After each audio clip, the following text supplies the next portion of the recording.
Hi there, this is Tad Hargrave. Welcome to another edition of the Radical Business YouTube Focus on Your Niche. And so far we've covered why is a niche important. We've looked at some of the premises in terms of picking a niche, and we've looked at the difference between external and internal realities of picking a niche.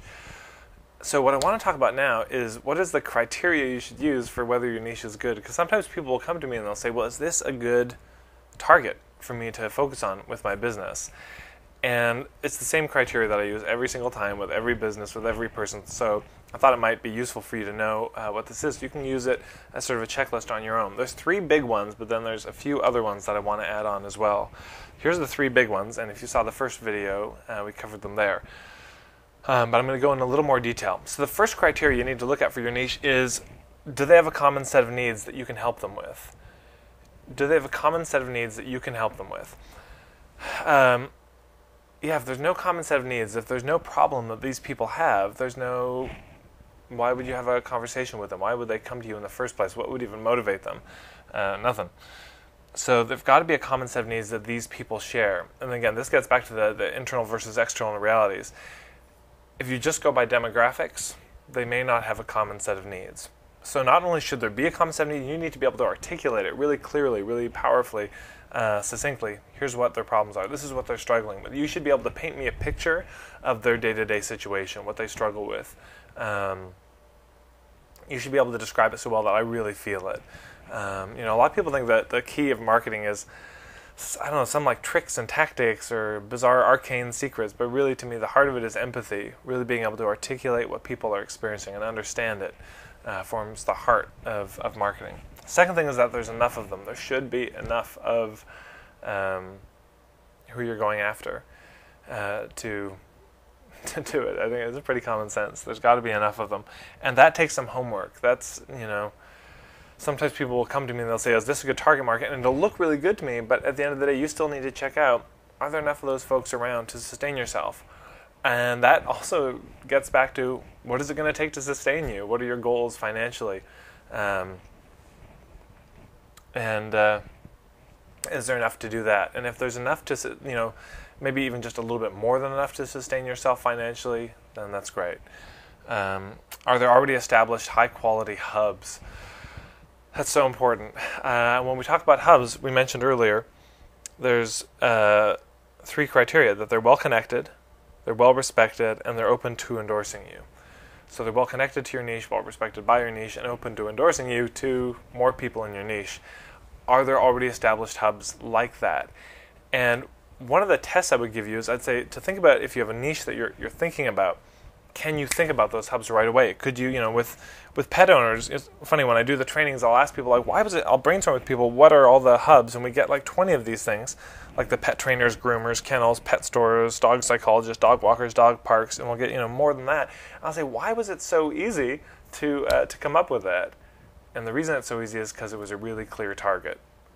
So clear that those hubs became easy. So if you're having just a dickens of a time trying to figure out what your hubs are, that may be a warning sign that the niche isn't clear enough, or the target isn't clear enough, or it's just a bad target.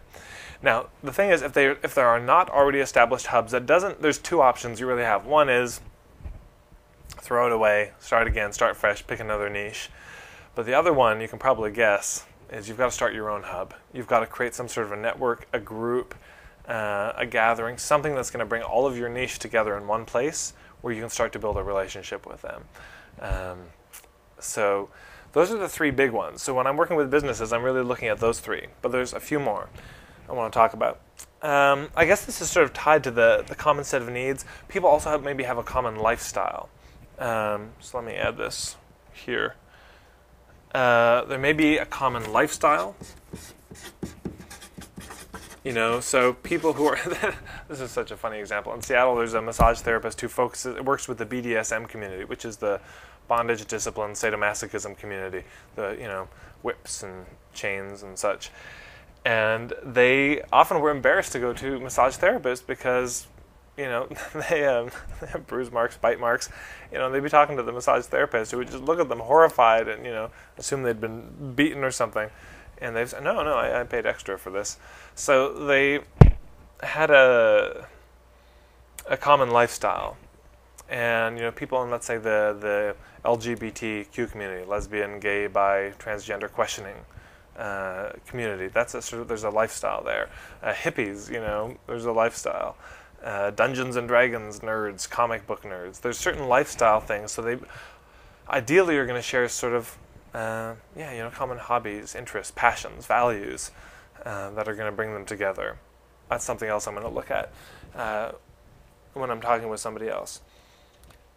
Also, this is an important one, they're fun to work with.